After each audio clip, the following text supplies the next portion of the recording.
Good morning, everybody. Welcome back to Cure for the Common Game.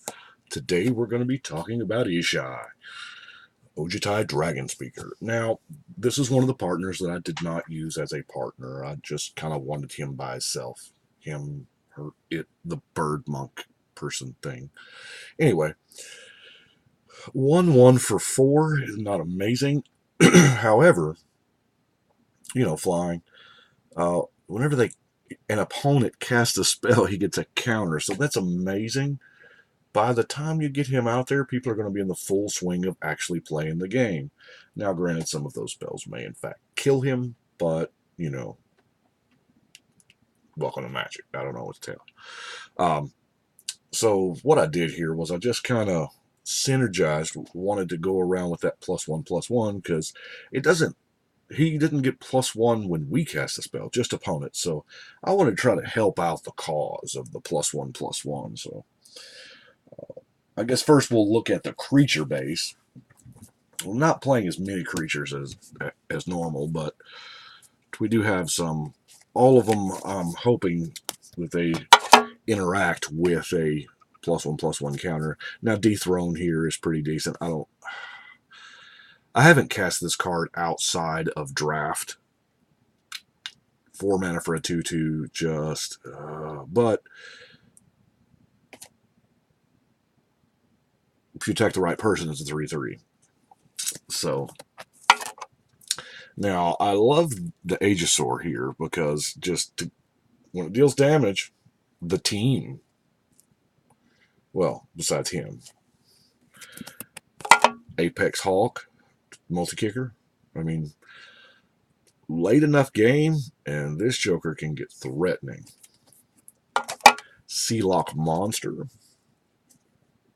It does have that nasty island clause in there, but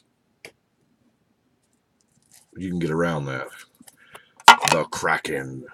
I like Krakens because I just want to say release the Kraken like all the freaking time. Anyway, decent. The monstrous ones are kind of decent. Now, Sphinx of the Magosi is kind of everything we want to be doing. It's a 6 mana 6/6 flyer, which is not bad. I mean, you could stop them right there, and that's better than the damn Dijin that we keep getting. But 3 mana colon to draw a card and get a counter. Most of the time, you get one of those two abilities, not both. But I don't know. Walking Ballista. I really hear this guy is good. He uses +1 counters. He might work. I mean, he's an all-star in EDH. We all know that because you have so much mana left over a lot, and you can just ridiculously get big with him. Another good one is Machias because he shares the love. Now, one of our new Ixalan friends here. I had started building this deck when Commander 17 came out, or not 17, the partner commanders. It's been on the shelf that long, and when this guy came out, it really put me back into thinking about it. Sunscorched Regent grows by just playing the game, Lieutenant of the Guard. Awful lot of text. Voting counters. Yeah. Now, Archangel. It's kind of one of those things, It's +1/+1. There's wide in it. So now I just hope I have a way to gain life. Bolster, And a lot of these bolster cards have whenever a creature with a 1/1 does a thing, do a thing. And that's really neat. Like the Outlast cards from, well, it seems like I just did a deck with some Outlast. Anyway. Yeah, it has lifelink. Oh. Archangel of Thune is going to be amazing with this guy. Salt Road. He just, cares about himself, apparently. Dragon Scale. Bolster X? Wow.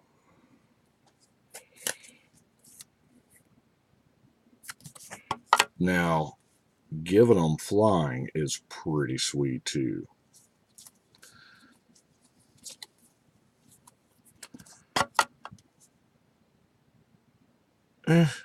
Attack bolster 1.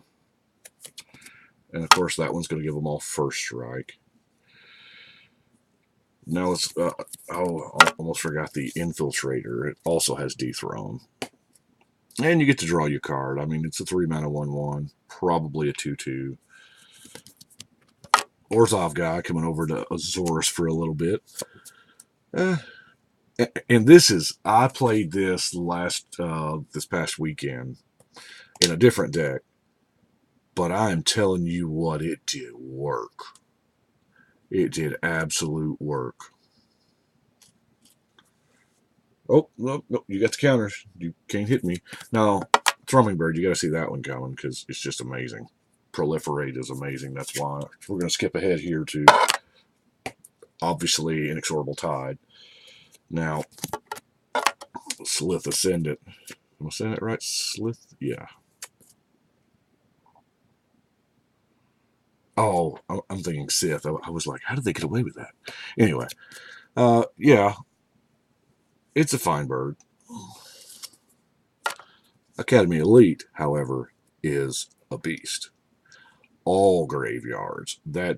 This thing blows my mind at how big it is, and hopefully you've got some bolstery guys out to share some abilities with it.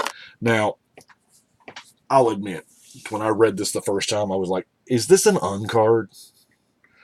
But every now and then that they'll do something like this, and they'll put a line of text on a real card, like this one, Obsidian Fireheart, that just makes you go, huh?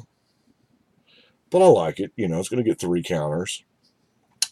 With the low investment of 10 mana, you get a 6/8 Vigilance that can block 100 creatures.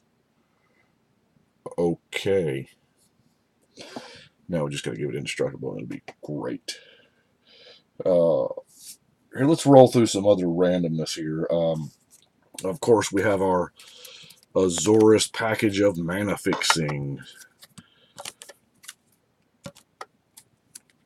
which is those 5. I've got 2 equipments here to protect our guy and to make sure he don't get, shot down. And, unblockable's nice too. The 2 board wipes I have. And let's look at some other randomness. Now, it's hard for me to build without, because what's the worst case scenario? For this deck, the worst case scenario is somebody just smacks down a Solemnity. So, gotta have something for Solemnity, like Disenchant, or Counterspell, or Negate. Or, if there's a Counterspell War, you just know. I said no. Control Magic is just a good staple. Wall of Denial. Hopefully it comes out early and buys you some time, because that's what it does. It really does. By the way, you're going to see Wall of Denial again in Azor. I figured out what I'm doing with Azor. He's going to be Flying Matters. As much Azorius as I can cram in him, Flying Matters. Anyway. Reparations. Yeah. If they target you, you get to draw a card. And speaking of card draw, now, Howling Mind's not optimal, but it does work. Horn of Greed, also. Both of these are very mirrored. You just have to play the political aspect of it. Brave the Sands, that Vigilance is where it's at. The double blocking is pretty cool too. Spencer's Journal, hey, there's your Thrune trigger. Steel of the Godhead for our general. Lifelink unblockable, +2. It ain't going to take too many hits from a souped up bird to get the job done. Especially if, you got a battle mastery on it. Now let's look at cards that actually let's use the word tinker with 1/1 counters. Like, I am running the 2 ordeals because at first I didn't want to. I was like, well, they're just going to fall off. Well, you know what?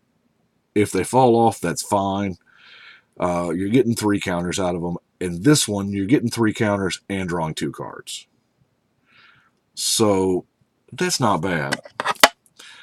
In this one, you're getting 3 counters and 10 life. You know, for 2 mana, that's a deal. Can we getting close to the eye here? Ooh, that's pretty. By the same token, with the ordeals, I thought about the rings because, you know, it just auto puts a counter on them, and it protects a little bit with the hexproof, with the blue one, and the white one gives it vigilance. So there's no limit to those counters. Now, of course, the Contagion Clasp. I don't have the big boy in here because the big boy is expensive and it's rare, and I think every one I have is in use. But I do have the animation module. Now, you're going to make some servos. Yeah, that's fine. I mean, you don't have to. You pay the 1, but sometimes good little donk blockers is fine. But the bottom part is really, really what we're playing this card for. It's almost, you know, Dragon Bloodish. Now, Dragon Blood is not... I've got it in here because it was one of the old school cards that tinker with counters. And 3 and 3...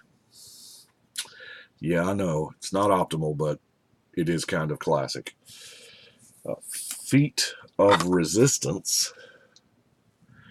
This is a great surprise card. Yeah, it's tricksy. It can affect combat with the counter, and, oh look, you know, I'm just going to kill your guy too. It's a 1-for-1 trade, but you're trading this card for their creature instead of your creature for their creature, so... Citadel Siege.